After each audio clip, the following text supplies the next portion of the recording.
Dice, इसे हिंदी में बोला जाता है पासा।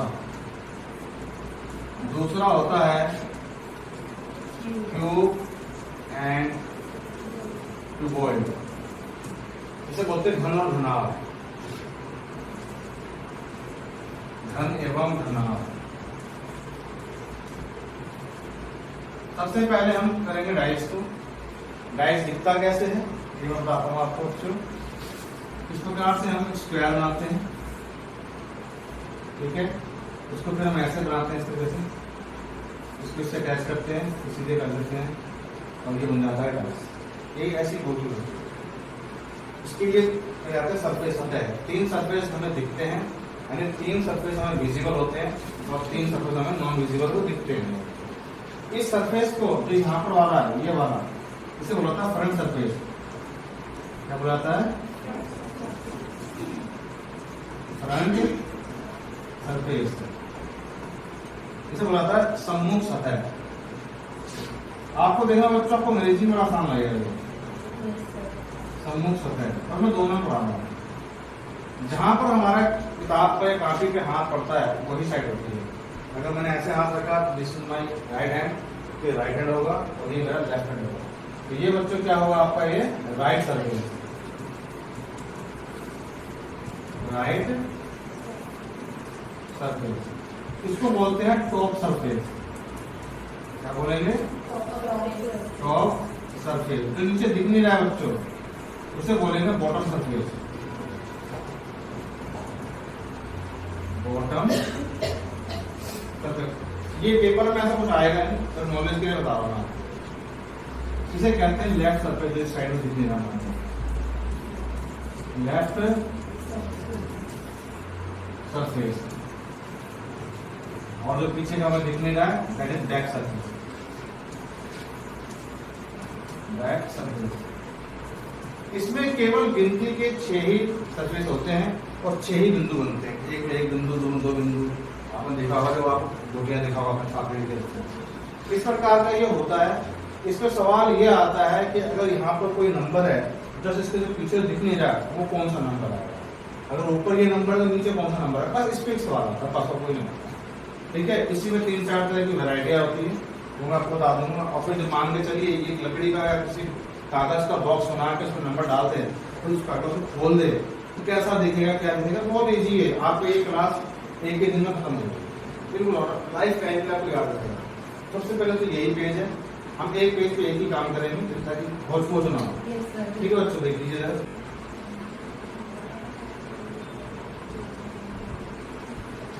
पेज नंबर 2 करते हैं।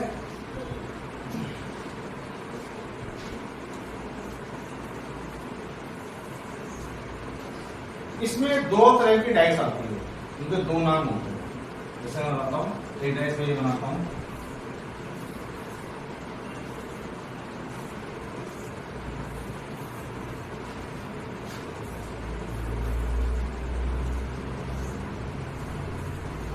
मैं इसमें नंबर डाल देता हूँ 5, 2, 3। मैं इसमें नंबर डालता हूँ 4, 2, 1। किन्हीं भी 2 सरफेस का सम अगर 7 हो जाए, देखिए है ना 7, उस डाइस को बच्चों जनरल डाइस कहा जाता है। क्या कहता है? General dice. इसे हिंदी में कहते हैं सामान्य पासा। सामान्य पासा। इसमें 2 सरफेस का जो विजिबल है वो 7 हो जाएगा। 2 सरफेस का जो सम होगा अंक का वो 7 हो जाएगा, ये और ये। कोई सा लिखना है, चाहे यहाँ से चाहे यहाँ से, कैसे लिखें, ठीक है ना। ऑलरेडी 7 आप समझ जाएंगे कि यानी कि इसमें ऑलरेडी 7 विजिबल, ऑलरेडी 7 विजिबल। अब आपको देखिए 7 का विजुअल मतलब क्या हो गया, मतलब कोई सा, यानी 7 मतलब सम ना कि 7 लिखा होगा, 7 तो होता ही नहीं है। जहां पर किसी भी 2 सरफेस का सम 7 नहीं होगा वो कहलाएगा स्टैंडर्ड डाइस। इसे बोलते हैं स्टैंडर्ड डाइस। देखिए किसी 2 का हो रहा है स्टैंडर्ड डाइस, यानी कि मानक पासा। ये बात क्लियर हुई? आप देख लीजिए इसमें साफ नहीं हो रहा है, ठीक है। अगर आपका जनरल डाइस दे रखा हो, केवल ये दे रखा हो, और आपसे पूछ ले ये बताइए कि भाई 5 के अपोजिट में क्या आएगा, 5 के अपोजिट में क्या आएगा, यानी इसके बैक साइड, ये फ्रंट है तो बैक साइड में। तो भाई डाइस में तो गिनती के 1 2 3 4 5 6 यही नंबर होते हैं, और तो कोई नंबर होता ही नहीं है। 1 2 3 4 5 6 जो आप बोटी में देते हैं ना, वो बिंदु तो होती है। तो इसमें क्या है, यहाँ पर 7 दिख रहा है तो ये बताना मुश्किल है कि कौन सा होगा, लेकिन हाँ कोई 3 में से एक होगा। जो दिख रहे हैं इसे कहते हैं आप एडजेसेंट सरफेस, यानी कि बगल के सरफेस। जो विजिबल है वो तो इसके बैक में आएंगे, और जो बाकी के नंबर नॉन विजिबल है वो इस उनमें से कोई एक हो सकता है, यानी कि हम कंफर्म नहीं कह सकते कौन सा। तो नॉन विजिबल कौन सा बच्चों? नॉन विजिबल, यानी कि कौन सा नहीं दिख रहा है? 1 नहीं दिख रहा, 4 नहीं दिख रहा और 6 दिख रहा। इन तीनों में से कोई एक होगा। आपके ऑप्शन ये जो इसके बनेंगे वो कैसे बनेंगे? अगर इस तरह का सवाल आएगा तो ऑप्शन ए में आपको दे देगा 4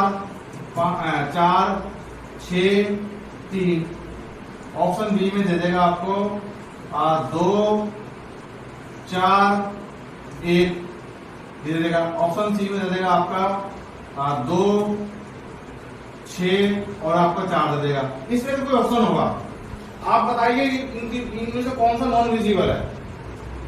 आप देखेंगे तो 1 4 6 1 4 और 1 मिसिंग है, मतलब आंसर डी ऑप्शन ये दे देगा आपका, ये 1 4 6 और आंसर आपका ये है। समझ में?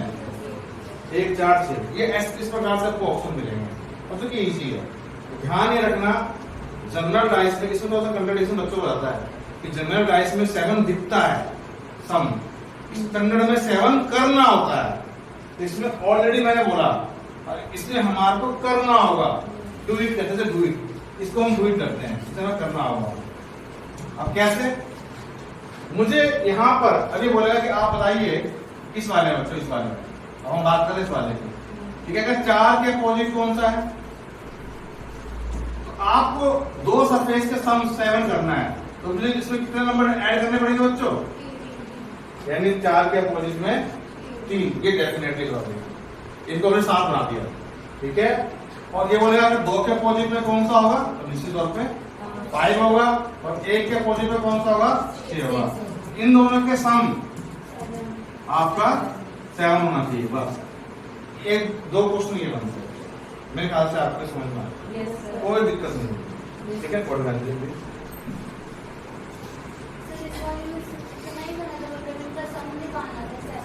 इन 2 सरफेस का सम 7 हो तो क्या कौन सा आंसर चाहिए? ऐसी बात है, जो मिसिंग है वही आंसर ये होगा, आंसर ये होगा, ये आंसर होगा इनमें से, ठीक है। मोबाइल आया बच्चों? अगर किसी का लिखने का मन है तो जो बहुत तेजी से लिख दिया करो, ताकि मेरा हाथ ना दो, ये भी है। आइए इसको करते हैं। पेज नंबर 3,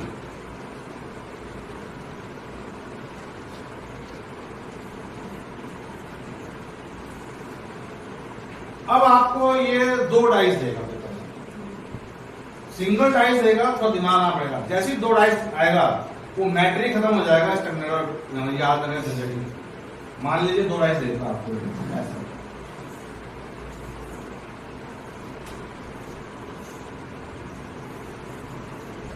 एक ऐसे देता है और एक ऐसे देता है, इसका नाम पड़ेगा डाइस 1 डाइस 2 देता है। यहाँ पर मान लीजिए ये देता है 4 3 1, ठीक है। यहाँ देता है 4 5 2। अब जहां 2 डाइस मिलेंगे वो मैटर ही खत्म हो गया, जनरल और सिंगल का कोई मैटर, यानी याद करें झंझट नहीं। आपसे यहां ये बोल देगा कि ये बताइए आप 4 का अपोजिट क्या है।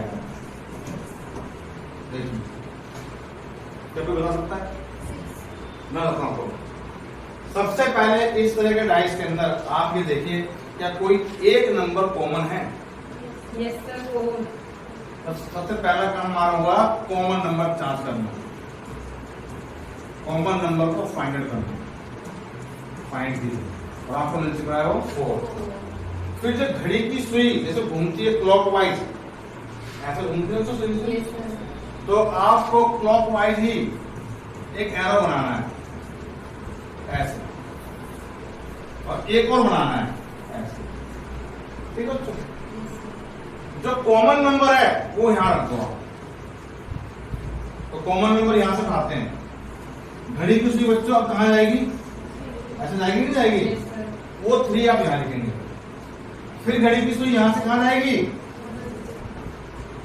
क्या आप लोगों को मेरी बात समझ में आ गई? Yes sir. कॉमन नंबर के नीचे ही कॉमन नंबर रखना है आपको, कॉमन नंबर के नीचे ही कॉमन नंबर रखना है। उसके बाद फिर घड़ी की सुई कहां जाएगी? फिर घड़ी की सुई कहां जाएगी? 2 पर।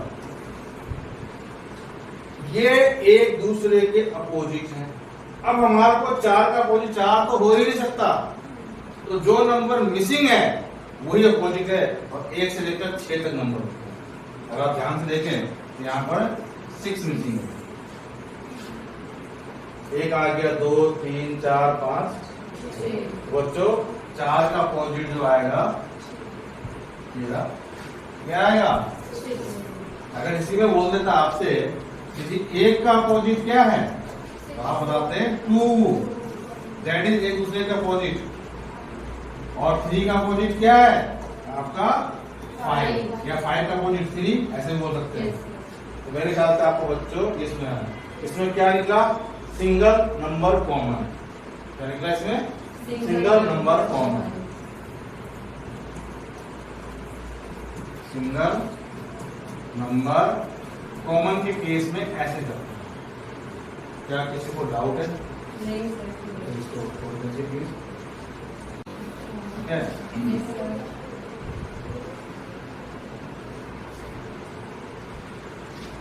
सर हर क्वेश्चन में एक ना एक नंबर कॉमन होगा? हाँ जी, 1 के अलावा 2 का नंबर भी कॉमन, मैक्सिमम 2 नंबर कॉमन।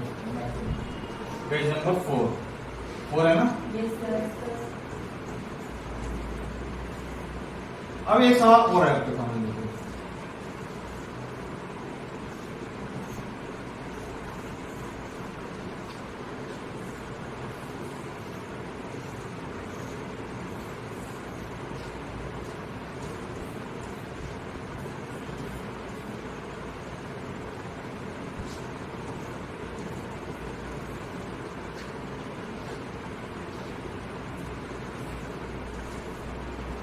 आपसे यहाँ ये बोला जाएगा जब 2 नंबर कॉमन होगा, ठीक है ना, जो नंबर कॉमन होंगे उनका अपोजिट कभी नहीं होगा। कब?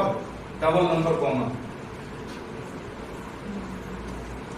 डबल नंबर कॉमन में इन दोनों का अपोजिट कभी नहीं पूछ सकता, क्योंकि सवाल बन ही नहीं सकता। और जो कॉमन नहीं आ रहा वो पूछेगा, यहाँ पूछेगा आपसे 1 का या 3 का अपोजिट। जैसे ही 2 नंबर कॉमन हो उनको उड़ा दीजिए, माफ कीजिएगा 1 नहीं 4, जो कॉमन है उसको उड़ा दो आप, और जो बच जाए वो एक दूसरे के अपोजिट है। इससे शाम को इस पर ये 2 ही सवाल आता है। बंद डाइस को, अब डाइस को ओपन करें, इसको क्या नहीं आना बताइए?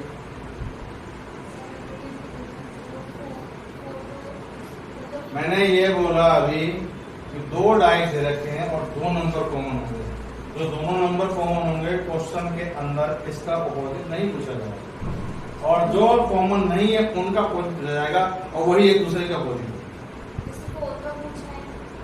बस 4 का पूछेगा, 3 का पूछेगा, बाकी का नहीं पूछ सकता, क्योंकि बाकी का निकल ही नहीं सकता।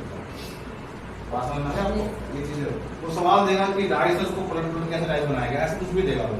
अब मान लीजिए 3-4 डाइस हो, तो मैं इसको मतलब किताबी भाषा में नहीं पढ़ाया था आपको, इसमें आपको मेरे बात हो। अब देखिए जैसे कि मान लीजिए पेपर में कैसे आते हैं,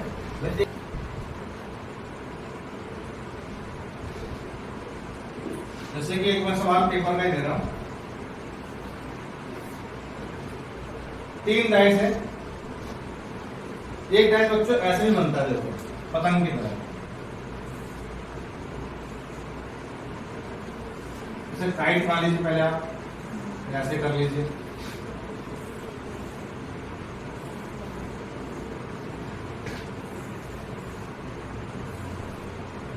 ठीक है, इसके इतना तक इसको कर लीजिए ऐसे। सेकंड स्टेप इतने उस पर सिम लगा, एक टाइम बच्चों ऐसे ही जो पेपर में आया हुआ, मैं आपको वही करवा रहा हूँ बच्चों। 1 5 4, 1 5 4, डाइस 1। पेज नंबर बच्चों 5 है ना, पेज नंबर 5। अब डाइस नंबर 2 में 4 6 1, 4 6 1। उसके बाद है 5 3 2, 5 3 2। ये डाइस नंबर 2, ये डाइस नंबर 3। जी सर, हम पानी बता रहा है,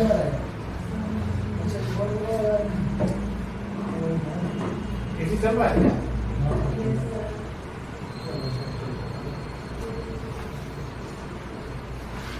ये देखिए,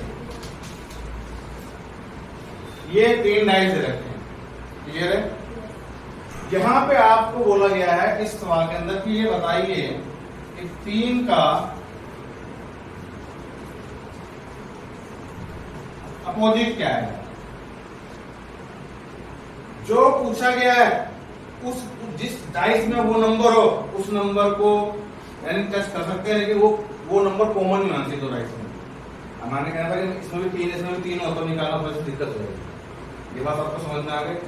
जिसमें कॉमन है, एक में कॉमन, एक को उठाइए आप, एक तो इसी को उठा लीजिए आप। जिसका पूछा गया है जहां पर वो नंबर के डाइस उसे उठा लीजिए आप। यानी कि जिसका पूछा गया है उसके कॉमन में क्या आएगा ये पता लगाना मुश्किल है। एक इसको लीजिए और एक इसको लीजिए, इन दोनों को लेते हैं। इन दोनों में कोई कॉमन है बच्चों? इन दोनों में एक भी नंबर कॉमन नहीं है, तो ये सवाल करना आसान नहीं है। इसमें कोई नंबर कॉमन है बच्चों? 5 है, ठीक है ना। यानी यहां से हमारा काम बन गया। हमने किससे पता लगाया? डाइस 1 एंड डाइस 3 से। तो सबसे पहले बच्चों कॉमन नंबर कौन सा है? 5 के बाद बच्चों मैं जिससे पूछूं बताएगा, चलिए आपने बता दिया 1, कोई बात नहीं। आप बताइए 1 के बाद क्या आएगा? 4 आएगा, ठीक है। अब मुझे इसके नीचे क्या रखूंगा आप बताइए? 5 रखूंगा, ठीक है। व्यूज आप बताइए, अब इस 5 के बाद कौन सा आएगा? 3 आएगा। और आप बताइए कौन सा आएगा?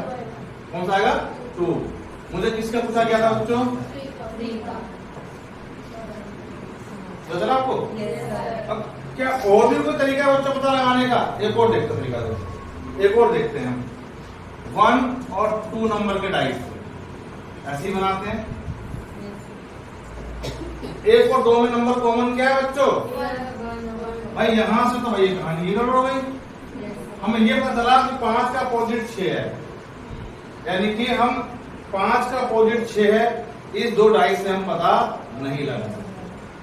3 के बारे में पता चलेगा क्योंकि 2 ही कर दिया, ठीक है। इन दोनों में कहानी सेट कर सकते, मतलब कि केवल इसका बैठेगा और यहां से ये मालूम नहीं पड़ेगा। वो एक देगा डाइस आपको जिससे आप कर सके सवाल। तो ये पेपर में आया हुआ सवाल था। किस बच्चे को ये सवाल समझ में नहीं आया? क्लियर? तो अब हम दूसरा भाई चले, ठीक है। अब देखिए, आप नंबर ना देके कोई फिगर दे दे, कोई सिंबल दे दे, अब कैसे करेंगे?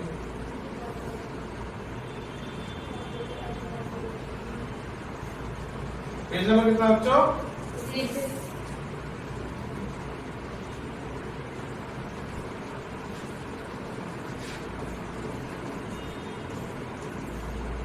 Page number 6। ये 2 डाइस दिए हैं बच्चों, देखिए ऐसे 2 डाइस दिए हैं।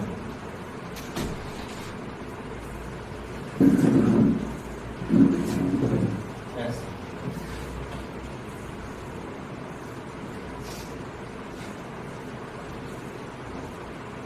यहां पे जब जो फिगर दे रखा है बच्चों वो इस प्रकार से रखा है, circle equal to and triangle, circle equal to and triangle, square hash n equal to, square hash n equal to.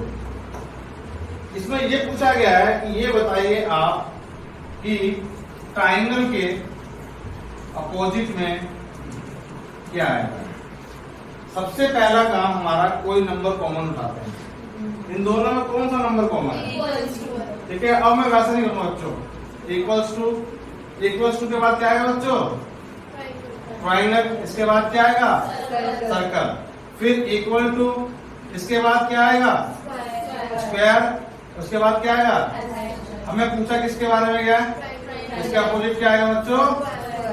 क्या समझ गए? फॉर्मूला वही है, कुछ भी दे दो। इसके बाद कलर दे सकता है, ठीक है, कलर दे सकता है, कुछ भी दे सकता है, लेकिन तरीका वही है, या तो सिंगल नंबर या दो नंबर कॉमन नंबर। दो नंबर कॉमन और इसी को काट दो बच्चे एक दूसरे के अपोजिट, इस तरह के आपका कंप्लीट हो।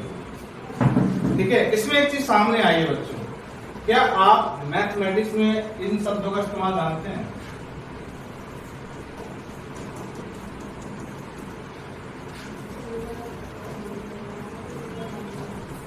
जानते हैं क्या होता है सिंगुलर और कॉन्ग्रुएंट? कॉन्ग्रुएंसी के सिंबल होता है बच्चों, ये होता है। सिंगुलर किसे कहते हैं? सिमिलर उसे कहते हैं जैसे कि ये आपके सामने है paper sheet, A4 paper sheet. दूसरा पेपर सीट आपको दिख रहा है, इसमें दो है, इसमें दो है।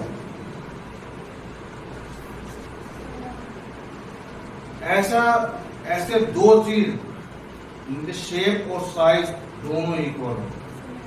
अगर मैं बच्चों ऐसा बनाता हूं, इसका शेप और साइज दोनों सेम हो, शेप भी इक्वल हो और साइज भी इक्वल हो, तो क्या कहलाएगा? कॉन्ग्रुएंट में क्या होगा कि दोनों होंगे एक ही चीज, स्क्वायर, पर एक छोटा और बड़ा हो सकता है, और दोनों होंगे स्क्वायर, दोनों स्क्वायर ही है। ठीक है, एक को भले पोलियो मार गया लेकिन है दोनों स्क्वायर। तो कॉन्ग्रुएंट में साइज इक्वल कर दिया। समझ रहे हो बच्चों? ज्योमेट्री में आपको जो पढ़ाऊंगा